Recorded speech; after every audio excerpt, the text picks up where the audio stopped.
I'm joined today by a special guest to help me go through the biggest stories in the news with the auto pen scandal, the Jeffrey Epstein situation. Now we're finding out that there is actually a large investigation about ready to launch against potentially Barack Obama, Liz Cheney, Adam Schiff, many others. So I want to go through all of that. Michael Knowles, thank you so much for joining me today. Thanks for having me. It's great to be with you. It's good to be with you. So I'm sure many people know you from your show, The Michael Knowles Show, over on the Daily Wire. You guys are putting out incredible journalism over there. I wanted to get your thoughts. 2 days ago, President Biden admitted on a podcast interview that he didn't personally approve the pardons of Dr. Anthony Fauci, Liz Cheney, Adam Kinzinger, Benny Thompson, Adam Schiff, and many others. Now, last night, they've put out a statement that although he didn't personally sign them, he did give permission to send that to the auto pen because he just didn't have time. He's such a busy person. What are your thoughts on this new story coming out? I mean, this is something that conservatives have been saying. Now we have the evidence and the proof.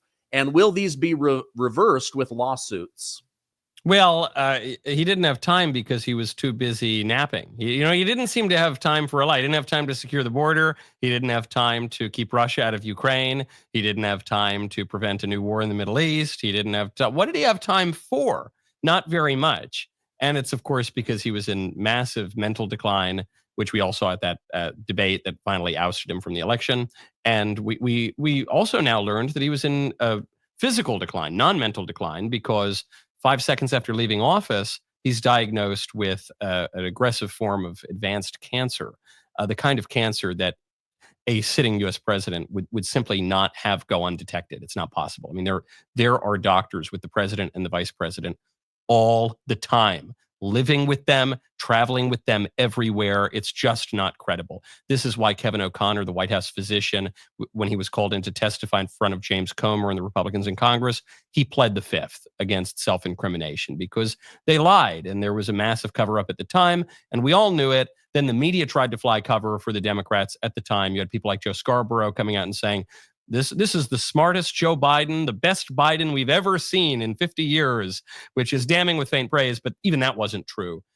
He was in decline. So no one is seriously surprised that he didn't really sign these documents. No one's surprised that AutoPen was used for a whole host of executive orders that Biden probably wasn't even aware of. That said, it's not going to stick. So I hope there are investigations into this. I hope that the current administration can wield the executive office of the president just as forcefully as the Biden flax did, but it's probably not going to stick in no small part because we all knew it at the time. You know, the lights were on, but nobody was home, and the people, but some people at least voted for that, and the executive branch is bigger than just one man. So it's probably not going to stick. I hate to deflate people's hopes and expectations of this, but it will further stain the Biden legacy, which is at this point almost entirely covered in tar and dirt. But it will be a further stain on that, and it will make Trump look much more refreshing and vibrant by comparison. Yeah, I agree. I agree with you on that. Let me just roll what Senator Rand Paul said on Fox News, and then I want to go just a little bit deeper. But I've got to get to another issue with you, sir, because the New York Times is reporting that Joe Biden's former chief of staff, Jeff Zience, was the one who approved the auto pen's use for the 11th hour pardons. That's the night before Joe Biden left office. They started pardoning all these people. The pardons included a preemptive pardon for General Mark Milley, a preemptive pardon for Dr. Anthony Fauci. Now, you are reissuing your criminal referral of Anthony Fauci to the Department of Justice. Your reaction to now Jeff Zience being the one who pardoned Fauci, okay? It wasn't Joe Biden. He was pardoned by Jeff Zience. Yeah, my first question is, who knew? Who knew that there was a President Jeff Zience and he was in charge of pardons? I mean, it is really shocking and, in all likelihood, criminal. Now, will they try to backpedal and say Biden was somehow involved? I think that's what they'll try. But an auto pen pardon, preemptive pardon, there's a lot to go on here. The only way we could actually get this into court is hopefully the DOJ would do their job, indict Anthony Fauci for the felony of lying to Congress, and then take it to court. And then they can plead that he has been pardoned, but then the court could judge whether the pardon is valid. So the only way we get this into court is someone who's been pardoned will have to be indicted. And I would promote that Anthony Fauci is a prime specimen for this. All right. You had mentioned you don't want to hurt anybody's feelings, but you don't think it's going to go anywhere. Why do you say that? I believe that because so far I've seen Republicans do next to nothing when it comes to holding people accountable. So that's where my spirit is a little bit deflated, even though I think the law is on our side, the paper trail's on our side. There is interest in seeing this move forward. Why did you say that? Well, because Rand Paul said something very interesting there that might give the Republicans an opportunity in separately from the auto pen issue. But the reason the auto pen issue is probably not going to go anywhere is that presidents use auto pens. And so the fact that Joe Biden didn't know what day it was or what his own name was probably is sort of ancillary to that fact. Presidents use auto pens. This does not render their signatures ineffective. Joe Biden himself, I'm sure, would defend all of those pardons. So there's no way of saying, Joe Biden coming out and saying this was illegitimate. There was a coup d'etat within the executive branch. None of that's going to happen. And when there's any doubt whatsoever, the court is going to defer to the executive on that. Now, the point that Rand Paul made that is quite good there is on the type of pardon that this was. These pardons, beginning with the pardon of Biden's son, Hunter, these are unprecedented. In some cases, we're talking about blanket pardons over 10-year spans for crimes that may or may not have been committed that are totally unspecified. We've never seen anything like that. We've seen a presidential pardon for a person who did not admit guilt in the case of Jerry Ford pardoning Richard Nixon. So that's one comparison that people make. Okay, that's a specific type of pardon. We saw pardons of the Vietnam draft dodgers from Jimmy Carter. So that would be a broad pardon for an unspecified number of people. But again, that would be for a specific action, namely dodging the draft during Vietnam. Here, you're talking about a pardon not for any particular crime, so the Nixon and Carter comparisons don't hold up, for a single individual over a full decade. I mean, this would be so overbroad that if these kinds of pardons were allowed to stand, then there would basically be no limit whatsoever on the president's pardon power. I don't think that's exactly within the realm of American jurisprudence. And so I think that would probably be the way to go after it. I agree with Rand Paul. I think the easiest way to test this would be to actually prosecute one of these people. And the easiest one to prosecute would be Fauci. But I would not take this abstract, really dubious legal theory that the president doesn't have the right to use the auto pen. You're just going to get so lost in the weeds, it's not going to go anywhere. Go after them on this particular type of pardon. Go after Fauci for the crime that he actually committed, but then go after them for this particular type of pardon, because I think also that would have broad support on both sides of the aisle. It's not just because I'm a supporter of Trump and I'm a Republican that I think we need some circumscribed limits on the presidential pardon power here. I mean, at this point, because of the hideous precedent that Joe Biden has set, there's really no reason for presidents at the end of their term not to pardon every single person that they know, plus their dogs, for any federal crimes that might have been committed from the moment they were born, which is taking the pardon power into the realm of the absurd. So I would go after it that way, but we got to be smart, because to your point, Republicans are not great at holding people's feet to the fire. And in part, this is because they want to move on. They want to push their own agenda. There's limited time. We're going to face the midterms pretty soon. We might lose the House in the midterms. At that point, there's really nothing that Congress can do. So I would say go where you're most likely to succeed. And that's not going to be on the auto pen. That's going to be on what kind of pardon this is. Okay. I appreciate that. I think Fauci and maybe Adam Schiff, because of his role in lying to the American people about the Russia, Trump being a Russian asset, is a big deal. Now, Senator Rand Paul said somebody needs to pull one of these people in. It's interesting that he said that, because just this morning, President Trump went after Senator Adam Schiff, saying suspected shifty Adam Schiff was a scam artist. He then goes on to show or to accuse that this guy was actually living in Maryland, having a primary residence in Maryland while being a congressman in the state of California. He's saying somebody needs to look into this to see if this was fraud. Did he defraud Fannie Mae on criminal charges? I mean, this is exactly what they're now investigating Letitia James, the Attorney General of New York, for. You say you live one place so you can get a better interest rate, but you actually don't. That is fraud. Your thoughts on President Trump directly calling out Senator Adam Schiff? Well, I love it. It's great. They should investigate it. Any way to take Schiff down that's within the realm of the law is fine by me. It seems a little bit stronger when it comes to Letitia James, because when you're talking about Adam Schiff does work primarily in Washington. So it used to be customary for members of Congress and senators to move to Washington, bring their whole families to Washington while Congress is in session, then go back. Now, because of modern campaigning and fundraising, the members of Congress are expected to plant their families back home. Then they live separately in D.C. and they fly back and forth because air travel is relatively easy. I actually favor the old way. I think it's better to keep your family all together and to be in Washington and try to get deals done. But that said, if he committed some kind of mortgage fraud, as seems to be alleged, then great. Look into it, take him down, send him to Alcatraz. I would love all of that. With Letitia James, it was even more preposterous, though, because Letitia James was not a politician in Washington, D.C. She was in New York State, and she had property in the American South, and she lied about her primary residence so that she could get a better mortgage deal. Sorry, I should preface all of this with allegedly. She then also owned an apartment building. She lied about the number of units in there because she was able to get a more favorable interest rate by saying she had 4 units instead of 5 units, or 5 instead of 6. But it was a technical difference that made the deal much more favorable toward her. So yeah, go after all these people on all the crookedness. But this is again an area where I think you're going to get a lot more play with Letitia James, where her alleged crime seems to be so much more blatant than Adam Schiff, who can say, well, the American people sent me to Washington, D.C. This was a clerical error. This was a matter of paperwork. He probably won't face a lot of consequences for it. Yeah.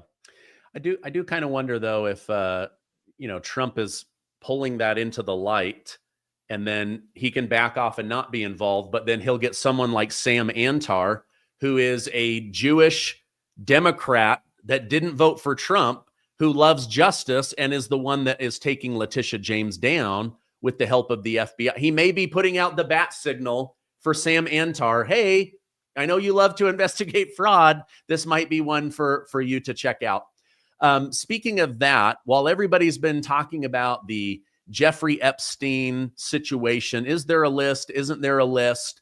John Solomon at Just the News went on Fox News saying that most people don't know it, but there's actually a big conspiracy suit that is about to come out that could involve Hillary Clinton, James Comey, John Brennan, even Barack Obama. Let me go ahead and pull that to the stage. Let's watch it together. But what I'm reading in your piece tells me that starting with Russia and the Russia hoax, all the way through Jack Smith, we're talking about every incident of weaponization used against Donald Trump and how it could be part of a broader, grander conspiracy theory, a conspiracy that actually took place and law breaking involved in it. And that also the statute of limitations would not be applicable in this case as a result. And this would include names like Comey and Clapper and Brennan. Take it from there. Yeah, and Barack Obama, too, because he was in on these early meetings. So what the FBI has done is treated the last decade of weaponization, all the great work that James Comer has turned up through his oversight committee, and put it into a timetable and said, this looks like an ongoing conspiracy, a wash, rinse, repeat cycle of Democrat gets in legal trouble. Hillary Clinton in her email case, Hunter Biden with his taxes, Joe Biden with his classified documents. They're let off the hook even when there is extraordinary evidence suggesting they shouldn't be left off the hook. And then a parallel track occurs where the Republican, in this case Donald Trump, is investigated falsely for things like Russia collusion, Ukrainian interference, his own documents at his home in Mar-a-Lago. This is a criminal conspiracy. By treating it as a conspiracy, you eliminate the 5-year statutes on individual crimes. If something happened in 2016, but it was part of an ongoing conspiracy that continued with Jack Smith raiding Donald Trump's home at Mar-a-Lago, it can be charged in the larger conspiracy, even though if you try to charge it in an individual case, you wouldn't get it. Furthermore, you could also change the venue. Remember the troubles John Durham had bringing prosecutions in Washington, D.C.? Jurors wouldn't convict, even if they thought there was criminality going on. In this case, you could pick a place like Florida, where Jack Smith did the raid on Donald Trump's Mar-a-Lago house, and say that's where we're putting the grand jury. You get a more fair jury pool, a more fair grand jury pool. It gives Pam Bondi, the Attorney General, an enormous amount of flexibility to do something historic, finally bring some accountability for all the things that Chairman Comer and Chairman Johnson, Chairman Grassley, Chairman Jordan have brought and proved to the American people. All right, so this has not been formally announced. He's just kind of letting people know what's happening behind the scenes. But if you defraud somebody, you can go to jail for 5 years, but it has a statute of limitation. But if 2 people conspire, that gets rid of those statute of limitations, and you can go to jail for a much longer time. As we age, the signs start showing more aches and pains, thinning hair, wrinkles, and brittle nails. It's frustrating, but we don't have to accept it. Let me tell you about Revive by Bright Core Nutrition, a powerful supplement designed to restore what time is taking away. Revive helps strengthen your joints and bones so you can move easier and feel better. But it doesn't stop there. It also works from the inside out to rejuvenate your skin, thicken your hair, and strengthen brittle nails.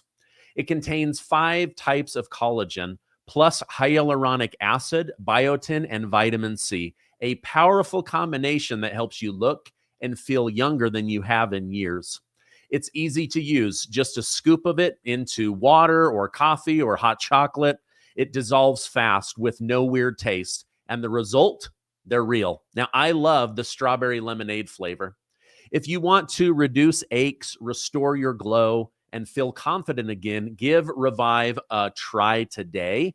I've got a special offer for you. Do the code Gardner at the link below, or use the QR code and get 25% off.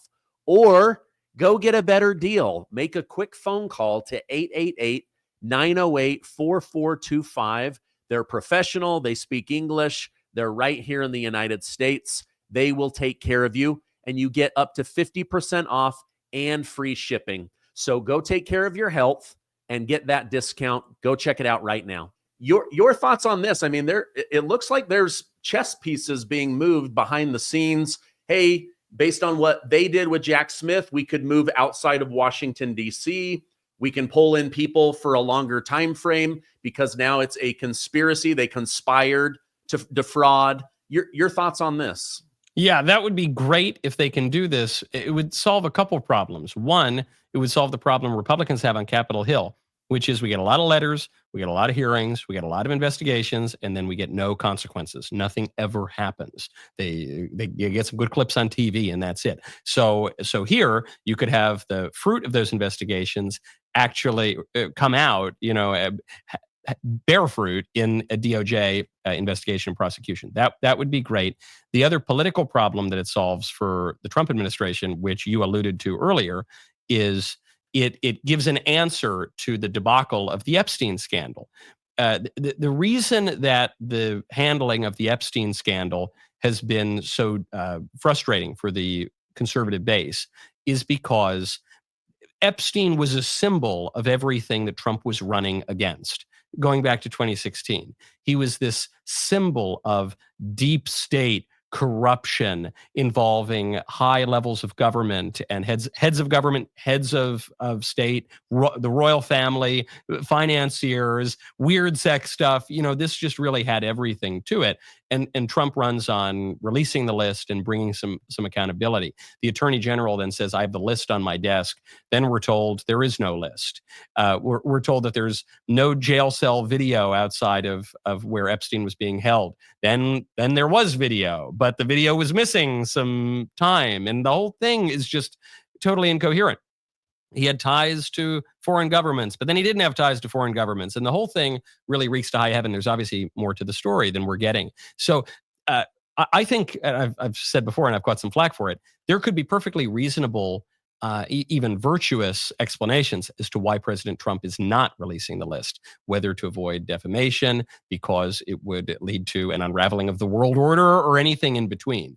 But I think this is not just one issue among many. This is an issue that really sticks in the craw of the MAGA base. And so if for whatever reason you can't pursue the Epstein thing, you need to be able to drain the swamp some other way. And so I think if there were a major case here that went after people, especially like Brennan, Clapper, Hillary Clinton, up to Barack Obama, because some of these meetings that in which the alleged conspiracy took place in the Oval Office with Barack Obama, if you were able to really go after them and say, no, this is how we're draining the swamp, getting some of the fetid corruption out of Washington, it would be good as a matter of justice, but it would also serve a real political objective, an objective that's been compromised by the Epstein scandal.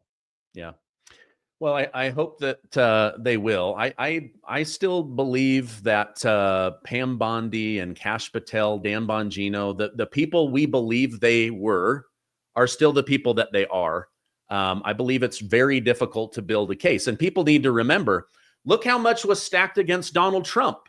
Yeah. And from their perspective, they're like, gosh, dang it. He got away with all of these crimes. We weren't able to get him. He was able to slime his way through the justice system, right? So sometimes that happens, but hopefully they will actually end up pursuing these stories.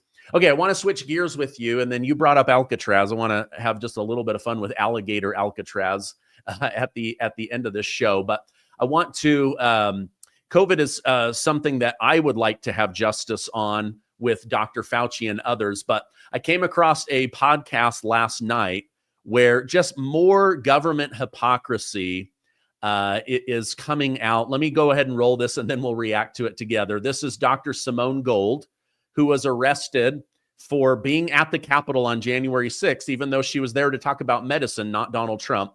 And Dr. Drew Pinsky, who was shut down on YouTube for telling the truth about a virus from China that was funded by Dr. Fauci. Let me go ahead and roll this and then we'll react to it. There was a question about maintaining your lupus patients on hydroxychloroquine during pregnancy. And yes, you are supposed to continue. I don't know of any medication, including Tylenol, that's recommended. It's recommended to continue the hydroxychloroquine for your lupus patients during pregnancy, period, full stop. And I don't know any of the medication that's like that. Yeah.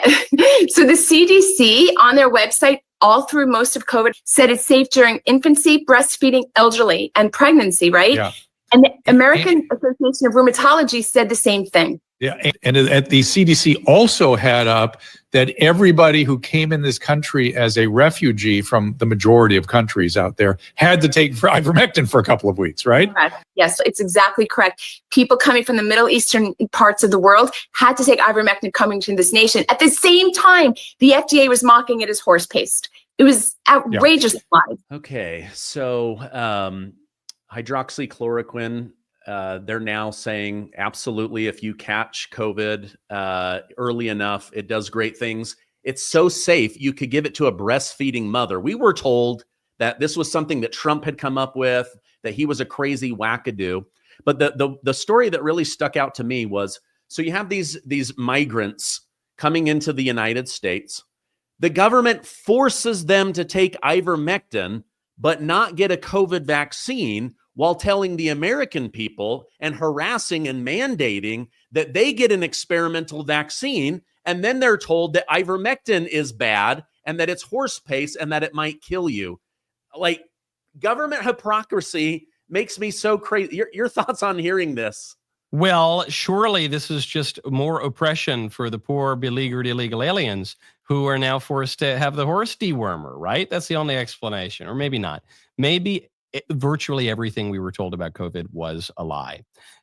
And we know that the government finally admitted that the 6-foot social distancing rule was pulled out of thin air. We now know that those filthy hankies they made us wear for 2 years were pointless. In some cases, were actually quite bad for us. We know that the vaccine that they told us would prevent infection then didn't prevent infection. We were told it would at least prevent transmission. Then it didn't prevent transmission. Then they told us in a really unfalsifiable way that we're going to get it and transmit it, but it would be a lot worse if we didn't have the vaccine. And there's no real way to prove that wrong. So they had nothing. They were making up it as it goes along, and they were conditioned to tell these lies, and they were inclined to tell these lies because they started out lying. They lied about the origin of the virus, and they lied about their own funding of the lab from which the virus came. So that's what happens. I mean, if you go wrong in principle, you're going to end up at lots of wrong conclusions. And the government began with a cover-up. That's how COVID started. It began with a cover-up to hide their own tracks. So to go all the way back, we were talking about prosecuting Anthony Fauci for perjuring himself. There are many other crimes that Anthony Fauci should answer for. But at the very least, it'd be nice if he faced a modicum of justice. Yeah, I just think it's so crazy. Like, okay, we're going to let you into America. You have to take this drug, but we're not going to make you get this vaccine. And then to the American people, they literally are like, you have to get this or you'll die, but you can't have ivermectin because it will kill you, right? Like, it's just, it's crazy to me. And so when I saw that, I was like, all right, I've got to show that. Well, okay, I think I've figured it out. I'm not a medical doctor. I have an honorary doctorate, but I don't have any medical training. And the only conclusion I can reach is that there must be some medical similarity between Mexican economic migrants and horses that is not shared by the native population of the United States. It's the only way that ivermectin would work on the migrants and not on the rest of us. Yeah, ivermectin is, he brought up Tylenol, but it's actually safer than Tylenol, and was given a Nobel Prize. Okay, you brought up Alcatraz. I found some interesting information about Alligator Alcatraz. So Democrats, instead of flying to El Salvador and taking pictures with MS-13 gang members that beat their wives, terrify ex-husbands, traffic people, they are just going down to Florida to Alligator Alcatraz. And I just want to share a list of the complaints that these Democrat lawmakers are publicly sharing, because it's just cracking me up. So they're saying that the accommodations there are terrible. These prisoners have to brush their teeth in the same room as their toilet. They say that these conditions are horrible because they brought in a digital thermometer and the light bulbs are putting off too much heat. They say that the prisoners are now being assigned a prisoner number and that they are reducing people to a number just like the Nazis did in World War II. And they're saying that families are having a hard time getting in, and the prison is asking them to let them know with advance notice when they are coming. Like, does this not just sound like every prison in America? Do the Democrats not have Social Security cards? Is that, maybe not, maybe they're illegal aliens, maybe they don't, but I at least have a Social Security number. Does that mean that the U.S. government has reduced me to a number like the Nazis did at Auschwitz? I don't quite think so. Then the light bulbs, I'm sure what the Democrats are really angry about is that they're good, nice, beautiful incandescent light bulbs that actually throw off heat, and not those stupid, disgusting fluorescent light bulbs that they tried to shove down our throats about 10 years ago. So that one's out. And then I have to inquire as to the bathrooms in these Democrats' homes, because look, I think I do pretty well financially. I live in a nice house, but maybe I'm living like a prisoner because my sink where I brush my teeth is in the same room as my toilet and my shower. Do I need to, what kind of palatial accommodations are these Democrat members of Congress living in? They have a separate room for their toothbrushing sink than they have for their commode. Man, I gotta run for Congress, man. I got the wrong job. Yeah, not only do they have a butler's pantry, they have a toothbrush pantry that's just for brushing teeth. The last one is like, now the prison is politely asking them to give us advance notice that you're coming. Like the thing, like they've run out of things. They've got no policies. They have terrible excuses. I just can't believe that we're even worried that they might take back the House in the midterm, and yet there is reason to worry. Maybe this is 5G chess, because this does have me criticizing Alligator Alcatraz. Clearly, the conditions are much too nice. This is outrageous. If this is the best that they can attack it for, then we need to reduce the conditions of Alligator Alcatraz. We got to fly Nayib Bukele up here from El Salvador to teach these Americans how to build a real prison that's going to instill some fear into criminals. Because you know, if the Democrats could hit them for anything, they would, and they have nothing. This is why now they're going after Trump for true nonsense. They're trying to dig up years-old scandals. You know, they've got all the rhetorical guns pointed at him, and they can't get off a single shot. So it just goes to show you, the Republicans have clearly learned. I mean, we have dotted our T's and crossed our I's in terms of giving Democrats no opportunity to hit us. They're going to try to attack us anyway, but talk about out of touch. You think it's going to resonate with the average American that the Democrats are whining that the prisoners only got foie gras for dinner and not roe and caviar or something like that? Not a good line of attack. Yeah, I agree. Well, Michael, I know you're a very busy person. I want to thank you for coming on. If people want to follow you online and catch your show, what links can I put down below? Well, they can obviously go to Daily Wire. My show's there every morning at 9:30 Eastern. But I have a lot of different shows, long interview shows, the Daily News Show. I have my beautiful Mayflower cigars. So you can get all my stuff if you go to michaeljknowles.com, and that will just link you to all the Daily Wire sites and all the extra stuff that we're doing. And it's wonderful to be with you. Thank you for having me. Oh, yes, absolutely. You're someone I've wanted to speak with for a long time. I've had Matt Walsh on. I've had Andrew Klavan on twice. So I'm just working my way around the Daily Wire. Clearly working your way up. Walsh, he's the stepping stool to get to the important conversation about Mayflower cigars and foie gras, et cetera. He's the literal beard of the Daily Wire. Well, thank you again for coming on. I'll put those direct links down below. I hope you have a great rest of your day. That's great. Thank you so much.